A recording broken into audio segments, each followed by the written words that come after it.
Hola. Johnny Cash said, "I am not a Christian artist. I am an artist who is a Christian." If you can meet anybody, ever meet anybody who knows the difference, send them my way. I would love to meet them.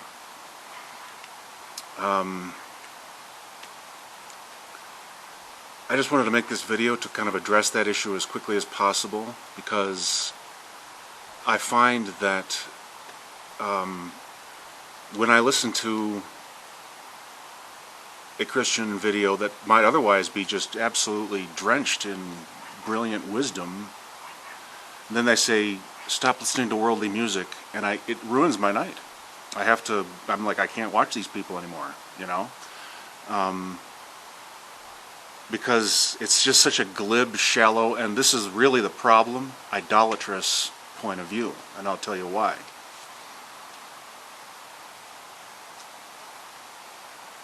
Tim Tebow, and I'm not a football fan or a sports fan, is a Christian operating in, or he's probably retired by now, but he's operating in a secular field, right? And everybody applauds him. Oh, he's doing such a great example in a secular world or whatever, and he, gives, God the praise every time he gets a touchdown or whatever, and he makes no bones about his faith in a secular environment. Or let's say you'll have a baker, somebody who makes cakes and other kinds of baked goods, and he doesn't, the government is trying to force him to make a cake he doesn't want to make.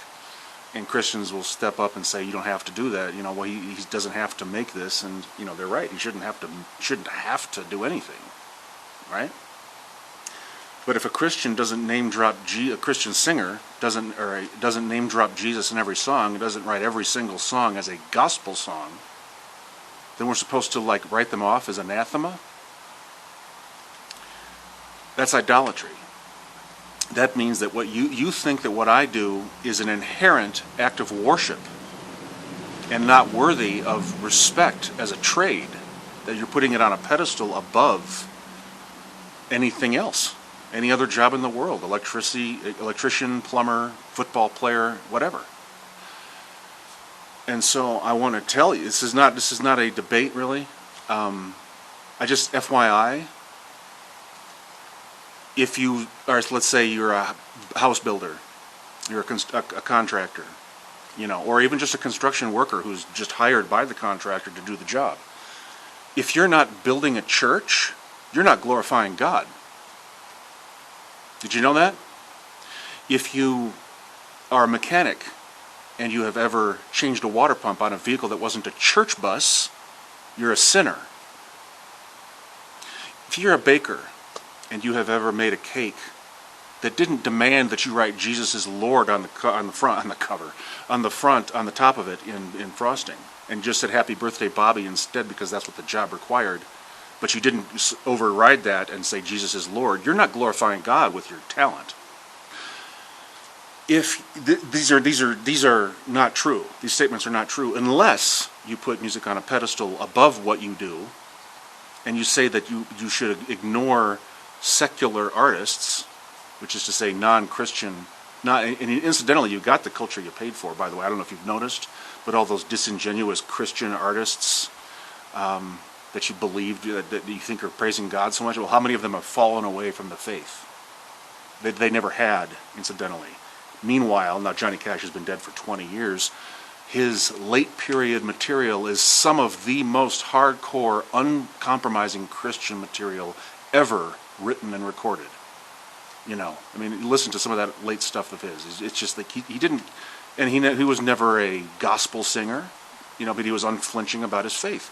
You don't want that to happen because you are idolaters, and I'm telling you this so that you can repent of it. Not because you need to repent of it right now. You need to, if you have ever said, and now I get I think I know what you're trying to say. I get it. Don't listen to, some kind of song that glorifies, let's say you're listening to some kind of death metal. The title of the genre alone should tell you enough to stay away from it. I get it. I agree. You're right about that. That's true. But Well, I mean, for example, to use obvious examples, what would you say about Miles Davis, who was, a genius, Mozart, a genius, not Christians, nothing particularly wicked about their material. You might want to stay away from a certain album cover or two. I don't want that album cover in my house because it's got a cartoon drawing of a naked lady on it. I agree. There's hundreds of other albums to choose from. Okay, stick with Kind of Blue if you have to. It's brilliant. What about Sketches of Spain? You're going to avoid that because he doesn't say Jesus is Lord in every other verse with an instrument that doesn't use human language, speech? It's ridiculous. It's ridiculous. Okay? So if you have ever said, we need to stop. If you're talking about Taylor Swift, you're behind already. You're already a sign of the decline of the culture. God called me away from the culture. I could have stayed. I was back for a month in the fall. I had to go back, and I seriously considered staying because I could start playing again. And God's like, no, time to go. So I'm like, all right. You know why? Because it's over. Okay. And I'm not happy about it. I'm not happy about it. I'm also excited about it because it means we're getting real close. I can't wait to get out of here. And I don't mean Mexico. And I'm not talking about any kind of morbid, self-hating, suicidal, But, man, this is just a waiting room, man. We are so close. I mean, the music in heaven is going to be so much better than anything down here. Can you imagine a piano that's 80 feet long? It takes 10 people to play? That we're not being limited by 12 tones? Can you imagine painters having to paint in 4 dimensions or more because they're not limited to 3 dimensions? Not limited to the color spectrum that we see. If you're ever, I'm not a scientist. I don't have a scientific, but the color spectrum our visible color spectrum is this wide compared to the actual visible light. Can you imagine a painter or any kind of visual artist that is able to use all those colors that we can't even imagine and not having to be limited to 3 dimensions? Can you imagine, So just the music. This is nothing down here. There's nothing down. Sketches of Spain or Mozart's Requiem. It's actually a death song, a beautiful piece of work, right? But it's a death. We're not gonna. It's nothing. It's gonna sound like some distant chatter on a broken AM radio from 1,000 yards away, 1,000 miles away. You're not gonna be able to. It's not compared to what we're gonna have in heaven. So I'm excited to go. But if you ever spend any time talking about how you need to stay away from Christian music, but you continue to change water pumps on normal cars, then you are a hypocrite, and you need to stop complaining, and you need to never, ever complain about losing your livelihood to a musician. And in fact, you probably should give them part of your check. I'm serious, deadly serious. If you are a football player, or let's say you're a house flipper, a construction contractor, and you contract houses out, and you make a lot of money doing that, and you're not building churches, you're not glorifying God. And if you ever if you're not open to listening to anything that doesn't name drop Jesus in every line, musically speaking, then you are an idolater, and you are about to be judged in ways that none of us have ever seen on anything other than old black and white film from the 40s. Okay?